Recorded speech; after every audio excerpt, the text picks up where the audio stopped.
Daniel Whitaker's first fine arrived on a cold October morning, sealed in the unmistakable white envelope with bold red letters. He tore it open, expecting a routine notice, maybe a reminder about upcoming dues, but his stomach dropped as he scanned the document. Violation: trash bins left in public view past collection hours.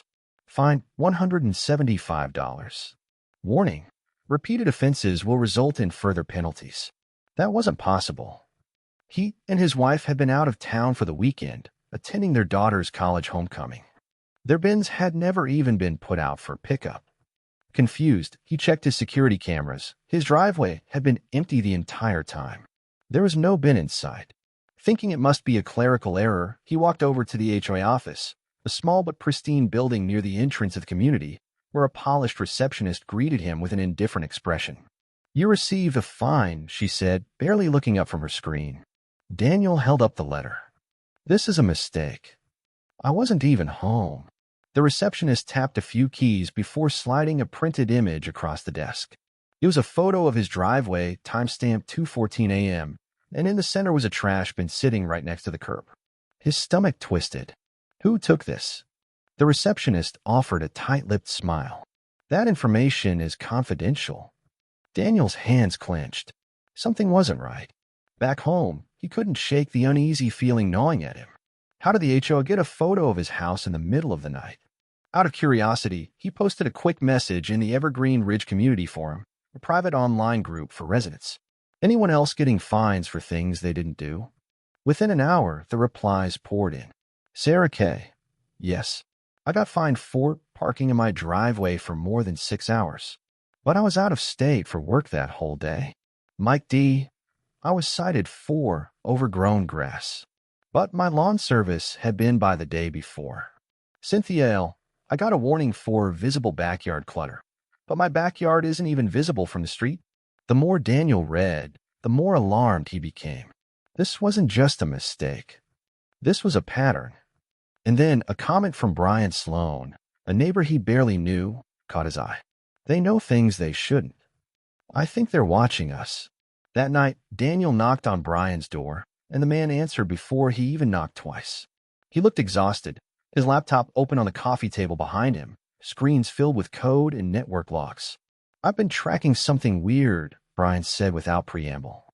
Daniel stepped inside as Brian pulled up a live feed from his own security system.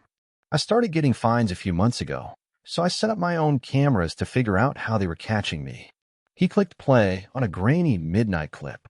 At exactly 2:40 a.m., a tiny red light blinked near a street lamp. Then 2 minutes later, it blinked off. Brian zoomed in, adjusting the contrast, and there it was, a nearly invisible camera. It's not a normal security cam.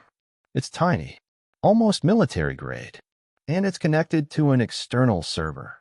Daniel's skin crawled. The HOA was running a surveillance network. But how big was it? And what exactly were they watching? Brian, a former software engineer, decided to dig deeper.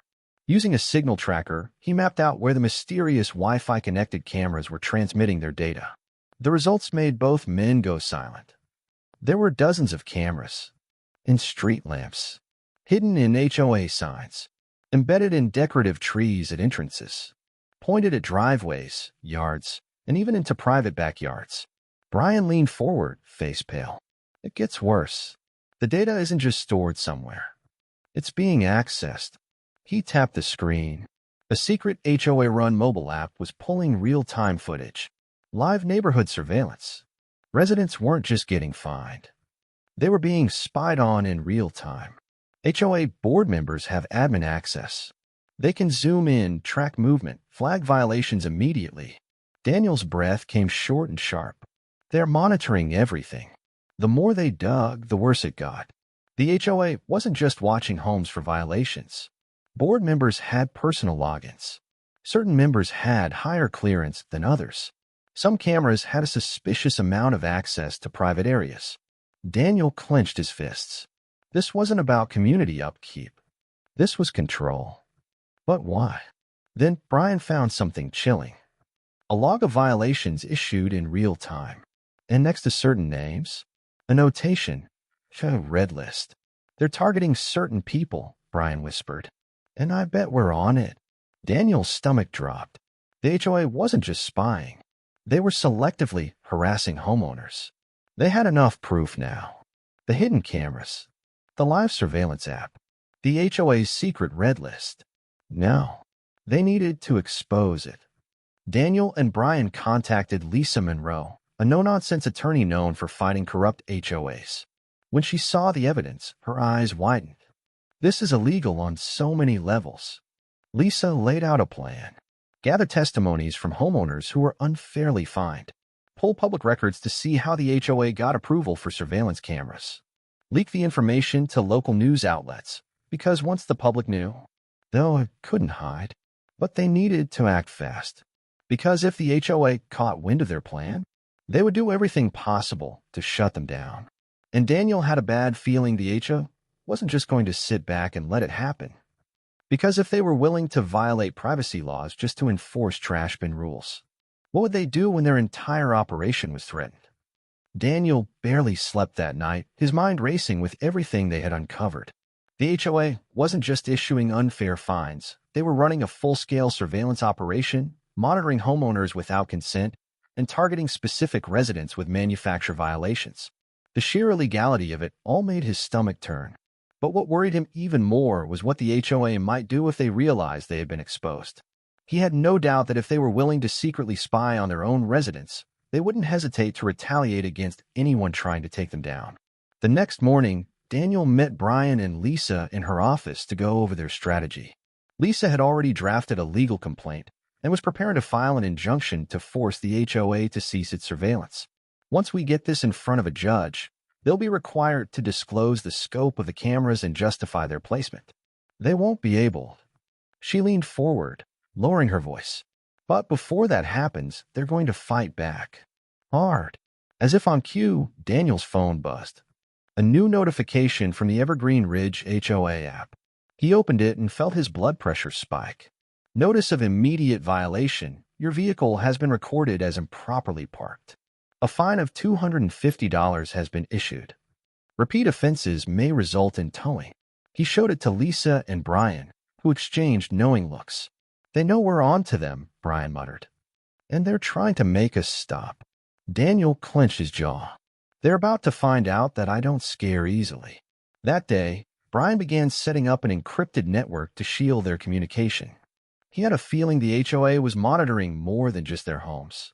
Lisa gathered statements from nearly 20 homeowners who had received false violations, compiling a dossier of evidence. But as they worked, the HOA escalated their tactics.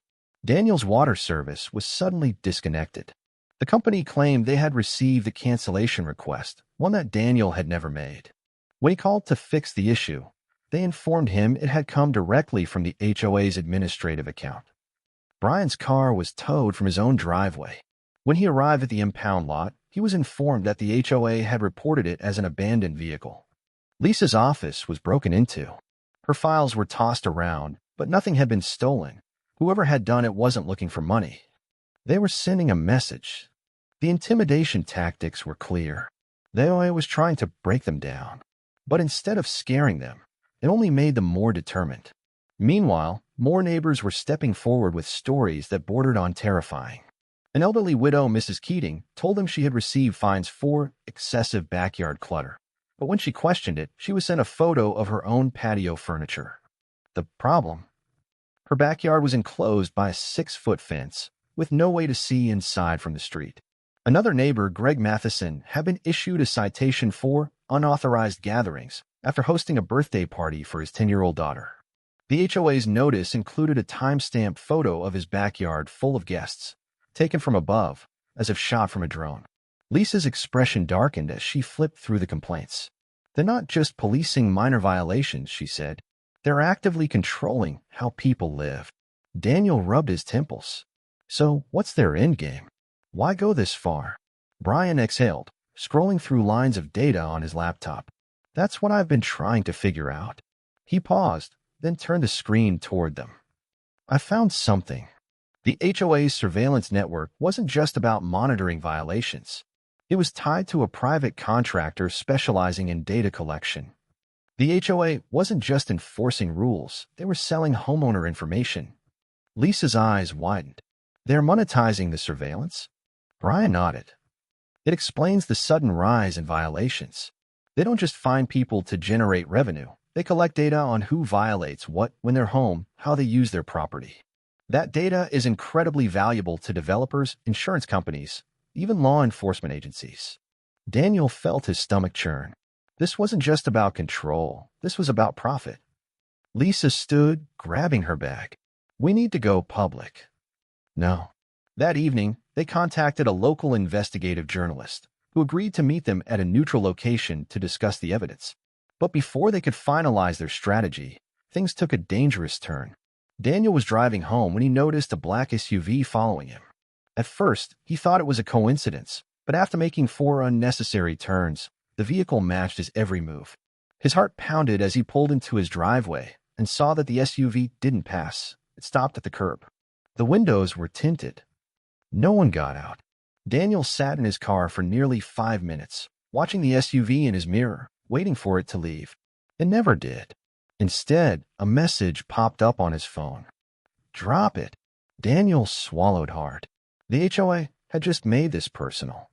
By the time he stepped inside, his hands were shaking. Brian called a few minutes later, his voice tense. Lisa's phone was hacked. Someone tried to wipe her files remotely. Daniel exhaled slowly. They're desperate. Yeah, Brian agreed. Which makes them dangerous. Daniel glanced out the window, back toward the street.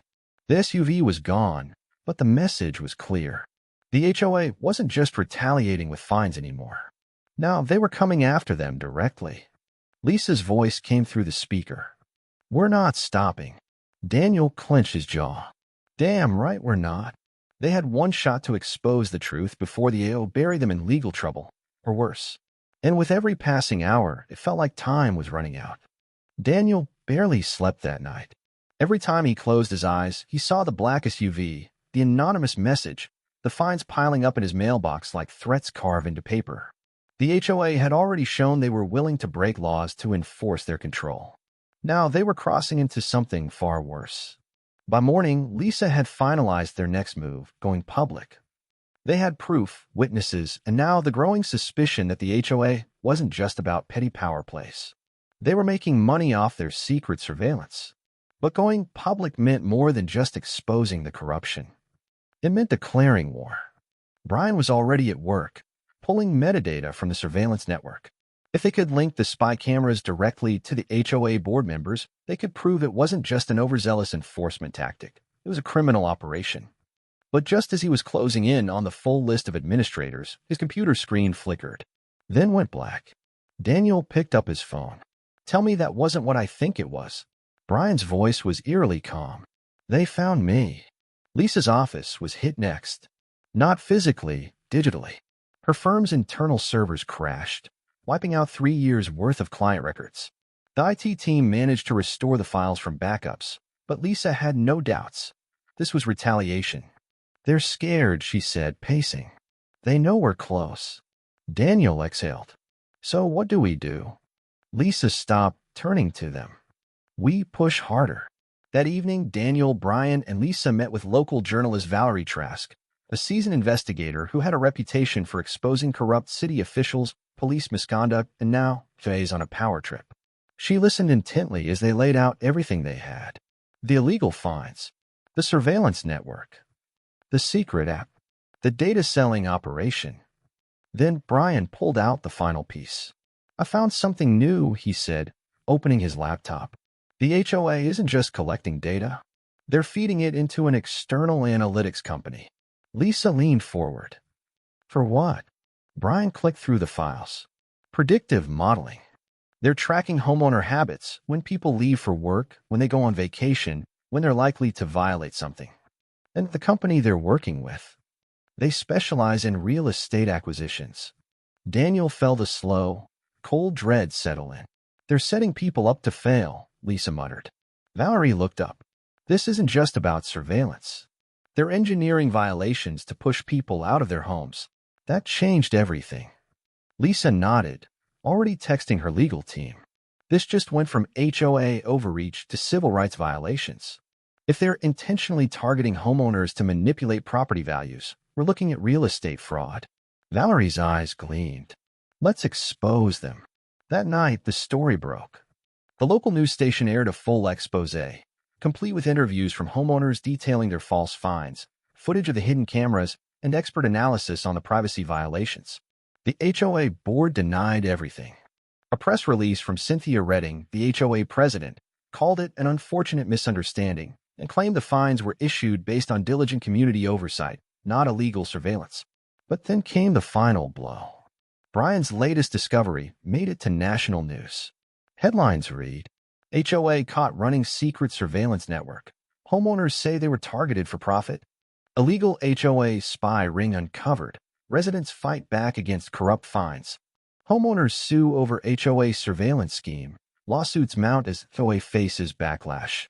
The next morning, Daniel stepped outside to find his neighborhood buzzing. People were furious. The news trucks parked along the streets weren't just reporting. They were interviewing neighbors who had no idea they had been under surveillance. One woman, near tears, said, "I had no idea they were watching my backyard. My kids play back there." A retired couple held up years' worth of fines, realizing now that they had been targeted to push them out. Lisa arrived at Daniel's house with court documents in hand. "We're filing for an emergency injunction," she said. "If this goes through, they'll be forced to disable the surveillance network immediately." Brian grinned. "We got them." But Daniel wasn't so sure, because that black SUV was still parked at the edge of the street. And Cynthia Redding, she hadn't been seen in 2 days. Whatever the HOA had been doing, this fight wasn't over yet. The day after the news story broke, the entire neighborhood was in an uproar. Residents who had ignored or tolerated the HOA's heavy-handed rules were now furious. Some marched straight to the HOA office demanding answers, while others organized a petition to remove the board. Daniel watched from his front porch as neighbors chatted in clusters, waving printed copies of the expose. The once quiet, controlled community was now filled with whispers of lawsuits and rebellion. But something fell off. The HOA board members had gone silent. No new fines had been issued since the article went live. The HOA office, usually buzzing with activity, had locked its doors. Cynthia Redding, the HOA president, was nowhere to be found. Then, late that evening, Daniel's phone rang. It was Brian, and his voice was tense. "Check your email." "No." Daniel rushed to his laptop, opened his inbox, and froze. A message from an anonymous sender sat at the top. The subject line read, HOA emergency meeting, final plan in motion. Attached was a leaked memo. Daniel clicked it open, and his blood ran cold. The HOA wasn't giving up. They were about to fight back in the most underhanded way possible. Daniel, Brian, and Lisa met at Brian's house that night, scanning the contents of the leaked memo. The HOA had called for an emergency closed-door meeting. The agenda? 3 key items. Re-establish control over the narrative. Prepare legal countermeasures against troublemakers. Initiate emergency measures to maintain HOA authority. Lisa scowled. They're scared. They know they're losing control. Brian tapped his laptop. There's more. He pulled up a document buried in the email's metadata. They're planning to purge the HOA's financial records before investigators get access. Daniel clenched his fists. So they're covering their tracks? Lisa nodded. If we don't move fast, they'll destroy the evidence before we can prove their fraud. But that wasn't the worst part. Buried at the bottom of the leaked email was a single, disturbing note. Security upgrades are in place. Surveillance continues as planned. Daniel's stomach turned. They're still watching. Brian checked the HOA's secret app, and sure enough, the cameras were still online. Even after being exposed, even after public outrage, the HOA was still spying. Lisa sighed. They're planning something big. Daniel exhaled slowly. Then we have to beat them to it. The next morning, Lisa filed for an emergency injunction against the HOA, demanding that they immediately shut down the surveillance network. The court hearing was set for 3 days later. In the meantime, the neighborhood was turning against the HOA faster than ever. More homeowners came forward with horrifying stories. A retired veteran received a citation for an unauthorized guest, his grandson, who'd been staying with him for the summer. A single mother was fined for excessive noise when her toddler had tantrum. A family who refused to pay HOA dues suddenly found their access to water accidentally disconnected. The community was ready to revolt. But the HOA wasn't done fighting. The night before the hearing, Daniel woke up to the sound of loud banging. He jumped out of bed, rushed to the front door, and opened it to find his entire front yard covered in violation notices. Hundreds of them. Pasted to his windows, taped to his mailbox, thrown onto his lawn. Each one carried the same bold red warning. Final notice. Noncompliance will result in escalated enforcement. Daniel's hands shook. He wasn't just being fined. They were threatening him. Then he saw it, the black SUV parked down the street. Lisa's voice was in his head. They're scared. And when people like them get scared, they get desperate. Daniel took a deep breath. The HOA had just made a huge mistake. Because by pushing too hard too fast, they had just given him the final proof he needed. The next morning, the court hearing was packed. Journalists, residents, even legal experts from outside the state had shown up. Lisa stood before the judge, her presence commanding the room.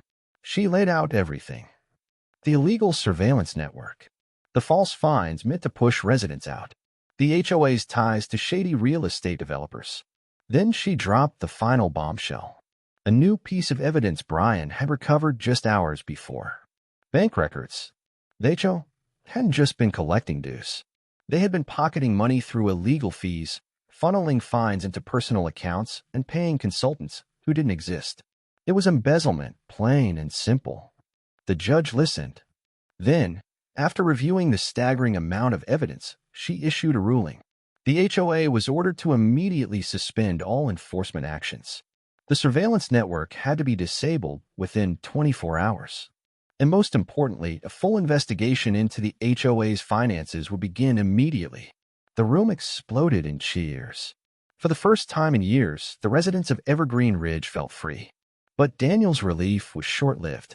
Because as the courtroom emptied, he noticed Cynthia Redding, the HOA president, watching him.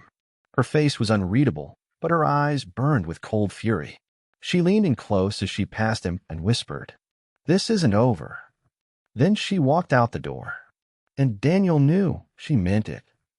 Daniel knew the fight wasn't over. Even with the court ruling against the HOA, Cynthia Redding hadn't backed down.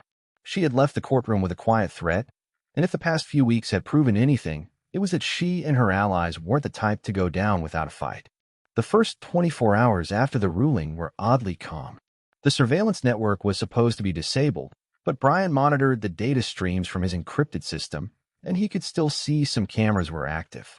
"They're pretending to comply," Brian muttered, adjusting his laptop screen. "But they're just rerouting the data through a new channel." Lisa sighed. "They're breaking a court order." "They're testing us," Daniel said, "seeing how much they can still get away with." Lisa nodded. "Then we push back."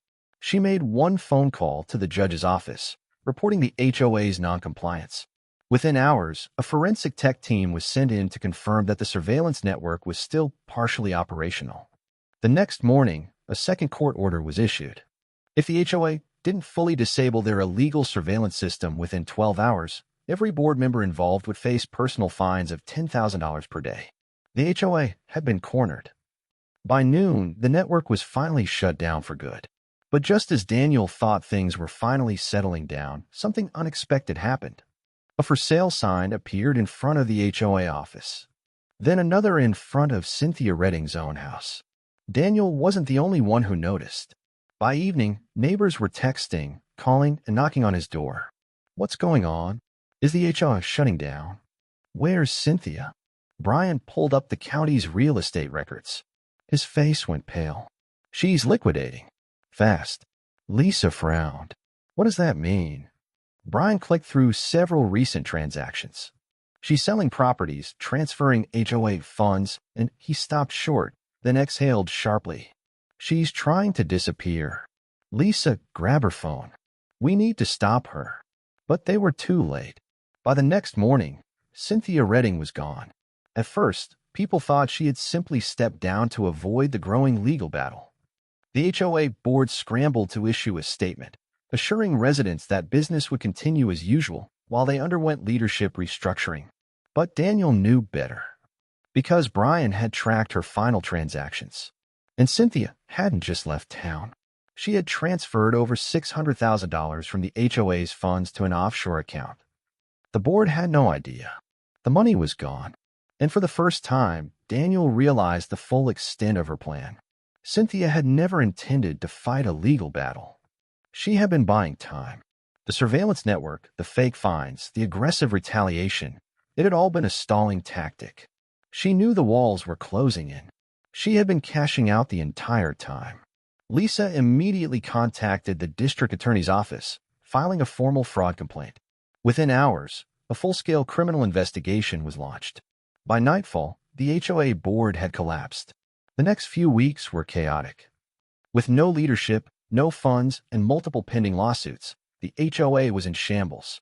Daniel watched as residents rallied together to take back their neighborhood. The HOA's remaining bank accounts were frozen. The illegal fines were officially revoked. The HOA bylaws were rewritten to prevent any similar abuse in the future. Then came the final twist. A news crew from a national investigative team picked up the story. And 2 weeks later, a broadcast aired that shocked everyone. The report revealed that Cynthia Redding had been involved in 3 other HOA scandals in different states. Each time she had installed an aggressive fine system, drained the accounts, and disappeared before she could be caught. But this time, Daniel, Brian, Lisa, and the entire community had exposed her before she could get away completely. 3 months later, Daniel stood at a town meeting, looking around at his neighbors. The HOA was dissolved. The surveillance network was completely dismantled. The neighborhood was finally free. But more importantly, they had proven something powerful. They had stood up against corruption, intimidation, and abuse. And they had won. As the meeting wrapped up, Brian clapped a hand on Daniel's shoulder. So he smirked. What do we do with all this free time now that we're not fighting for our privacy? Daniel chuckled. How about we start a neighborhood barbecue instead of a surveillance network? For the first time in months, they laughed. Because for the first time in years, Evergreen Ridge was truly a neighborhood again. And this time, no one was watching. The fall of the HOA felt like the end of a war. For years, Evergreen Ridge had lived under constant surveillance, absurd fines, and a leadership obsessed with control. Now Cynthia Redding was on the run. The remaining board members had either resigned or been removed, and the homeowners were left with one pressing question. What happens now? The legal battles weren't over. Lisa was still helping residents reclaim thousands of dollars in unfairly issued fines. The frozen HOA accounts had just enough left to cover the lawsuits, but beyond that, the neighborhood was on its own. For the first time in decades, there was no one in charge, and that made some people nervous. Without an HOA, some feared the neighborhood would fall into chaos. People worried about property values dropping, public areas being neglected, and homeowners taking advantage of the newfound freedom. But the reality, it was the opposite. At first, things were awkward.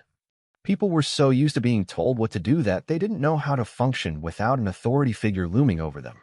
One of the first real challenges came when a homeowner painted their house bright yellow with blue shutters. Under the old HOA rules, it would have been banned immediately. Now, some neighbors loved it. Others hated it. An argument broke out in the neighborhood Facebook group. But instead of turning into a lawsuit or an HOA fine, something interesting happened. The homeowner listened. He explained that he had wanted to add a bit of color to the neighborhood, but he didn't want to upset everyone. After some discussion, he agreed to tone it down to a more neutral shade. No fines, no threats, just neighbors figuring things out together. And it worked. Without the HOA dictating everything, people stepped up. Instead of hiring expensive HOA-approved landscapers, neighbors organized volunteer cleanup crews to maintain the parks and public areas. Instead of a strict trash schedule, people worked out an informal system to keep the neighborhood looking good without ridiculous fines. Most importantly, people felt free again. No more surveillance. No more threats. No more living in fear of a misplaced trash bin. Then came the final surprise. One afternoon, Brian called Daniel, his voice tight with excitement. Turn on the news. Daniel did, and his jaw dropped. The FBI had officially issued a warrant for Cynthia Redding's arrest. She had been found. Not in another state. Not in another country. But less than 50 miles away.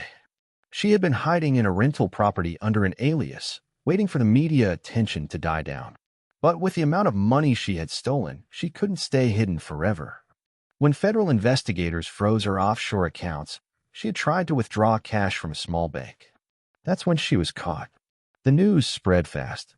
Residents of Evergreen Ridge gathered in the park that evening, watching the coverage on their phones, talking, laughing, and celebrating.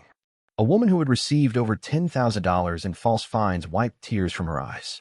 A retired veteran shook Daniel's hand. "You saved our neighborhood." But Daniel shook his head.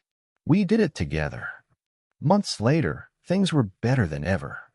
Property values? Stable. Crime? Unchanged. Complaints? Few and far between. Most importantly, people talked again. They weren't just residents living under an HOA's rule. They were neighbors, friends, and for the first time in years, Evergreen Ridge wasn't just a collection of houses. It was a community. As Daniel sat on his porch one evening, watching kids ride their bikes down the street, he realized something. Evergreen Ridge had spent years being controlled by a handful of power-hungry people. And now, they had taken it back. And no one, not another HO, not another Cynthia Redding, not another corrupt board, would ever take it from them again. Because this time they were watching. And this time they were ready. The end.